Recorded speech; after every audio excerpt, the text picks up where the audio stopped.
Welcome back to Comical Opinions. And today we have a review of Jennifer Blood Battle Diary #3 from Dynamite Comics. In this issue, Jennifer Blood is on a mouse hunt of sorts when she ambushes the Crooked Cross biker gang during a bank robbery.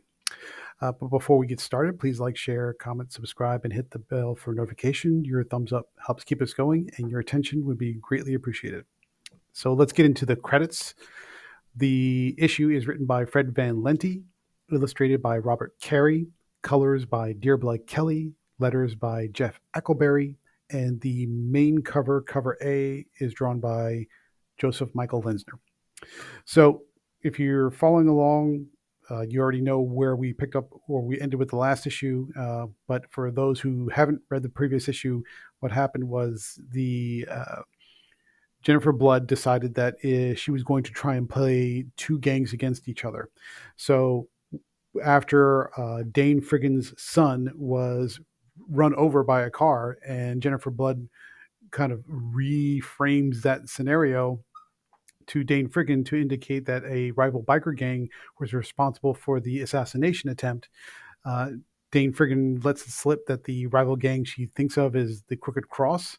And so Jennifer uses that information to go undercover as a bar waitress to infiltrate the Crooked Cross gang, to get in good with them, and also to eavesdrop them on them a little bit, where she finds out they are planning to perform a bank heist or a bank robbery in a very small town where there's going to be minimal police resistance. So what happens is Jennifer then decides to infiltrate a crooked sheriff's or a county sheriff's arms warehouse to steal all his weaponry. And then she lays in wait for the bank robbery to take place because now she knows their plans and she intends to take them out while the crime is in progress. So now we pick up with Jennifer Blood Battle Diary #3. So in this issue, Jennifer's plan goes mostly according to plan. She chooses an opposing disguise, actually a series of masks, to make it look like there are multiple people that are ambushing the Crooked Cross biker gang as the bank robbery commences. The biker gang shows up with a uh, armed vehicle. They crash into the bank. They shoot the security guards and take the tellers hostage and demand that they open the bank vault. When the teller can't comply, they use a bazooka, so it gets pretty big and pretty wild pretty quick. They use a bazooka to blast open the vault door, start cleaning up the all the cash and everything that's in the bank. Meanwhile, Jennifer is waiting on a nearby rooftop, and she starts laying waste with sniper attacks and all the weaponry she can carry. And eventually, the situation goes from killer to mayhem and just pure chaos. We get school buses with kids still on board crashing the party. You get explosions, you get grenades, you get all kinds of weaponry letting loose. But before all is said and done, the backup police eventually arrive from a nearby county. Two of the Crooked Cross get away, thinking that Dane Friggan's gang was responsible uh, the for the ambush and may have a mole within the ranks. But in the course of the mayhem, Jennifer accidentally kills a security guard who was just taking shots at anybody who saw the mask. And unfortunately, that kind of creates a sort of moral dilemma for Jennifer, who didn't want to follow in her predecessor's footsteps. So that we end the issue with the now rival gangs are being set against each other, and Jennifer in a bad mental place. Interesting fact about this series, if you haven't caught up, this Jennifer Blood is not the original Jennifer Blood, as I've already sort of let it slip. The narration kind of goes through a diary entry where this Jennifer Blood is talking to her mother, or writing or journaling to herself as though she were speaking to her mother, but her mother was the original Jennifer Blood. So even though this is titled Jennifer Blood, it's sort of Jennifer Blood, the second generation, if you will, for longtime readers who may not be sure why this one's a little bit different. Anyway, so what do we like about Jennifer Blood Battle Diary #3? Uh, Plenty of brutal action and violence, sometimes quite gory. There's a really sharp wit to the dialogue and some of the developments, especially when uh, when the school bus shows up loaded with kids. It gets funny in a dark comedy kind of way. This story is certainly unique. You don't find a lot of stories on the LCS shelves that are like this one, and the cliffhanger is a bit intriguing because now we have some conflicts that are all coming to a head all at the same time. So there's a lot to like in this issue. What didn't we like about Jennifer Blood Battle Diary number 3? Uh, well, let's see. The Probably the best way to put it is we're not quite sure what the plan is here. So Jennifer seems to be infiltrating these different, white supremacist redneck hick biker gangs. But is the goal simply just to wipe them out and then move on, or does she have a bigger plan in mind? Some of what she's doing seems very methodical and calculated, but also some of it seems to be taking advantage of happenstance as it occurs and then using that happenstance to her advantage. So it's not quite clear where this story is going. What is the goal?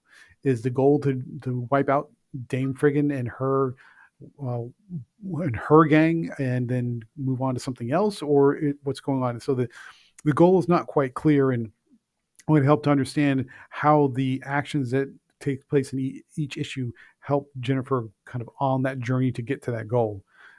So it's not a big deal, but it sort of feels like things are just happening without intent, and that it doesn't. You don't get quite invested in Jennifer experiencing some kind of outcome if you don't know what she's trying to do in the first place. Okay, how about the art? Well, the art is good. However, the amount of almost excessive amount of 3D assets used in this issue is a little bit jarring because the characters are hand drawn, sort of. I mean, there's definitely some photo referencing going on, and redone into comic book style. But all the buildings, all the vehicles, all the weaponry, all the pretty much every bit of detail, and there's a lot of it because a lot of this takes place in wide shots in the middle of a town intersection, inside a building, on top of buildings. Almost all of it is just 3D assets with a little bit of with a little bit of rendering on top to kind of give it a comic book feel. But I mean, this is almost a rotoscope comic book. So that's not to say Robert Carey is doing anything bad necessarily, but if we're going about how well is the comic drawn, I mean it's more like how well is the comic assembled. And depending on your tastes and point of view, and I know 3D assets are kind of a big point of conversation lately, this may or may not sit well with you, especially when most of the characters in this issue are wearing masks, animal masks like dogs and cats and what have you. Pretty much everything is rendered in this book, and it's a little bit off-putting. And the few points that are drawn are like the faces and the hair when Jennifer takes her mask off in a few panels. So it's an odd play. So I mean, if you don't mind 3D rendered comics and assets that are just given a little bit of a comic book layer to it, that's fine, and you're in good shape. But if you want something that doesn't quite feel so uh, rotoscopy, then you might be off put by the visuals in this comic book. So, final thoughts, final comments. What do we think of Jennifer Blood Battle Diary number 3? Uh, Lots of grindhouse action and blood and a sharp, razor sharp wit from Fred Van Lente.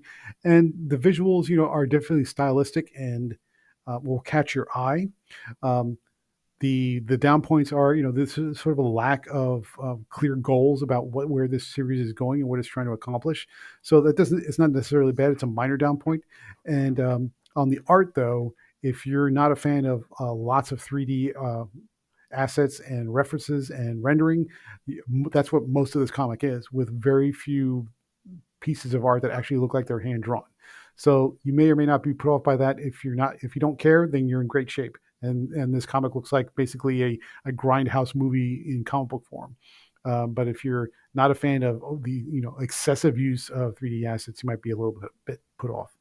But still, that's a matter of taste and not necessarily a fault. So we're going to give Jennifer Blood Battle Diary number 3 a solid 8.5 out of 10.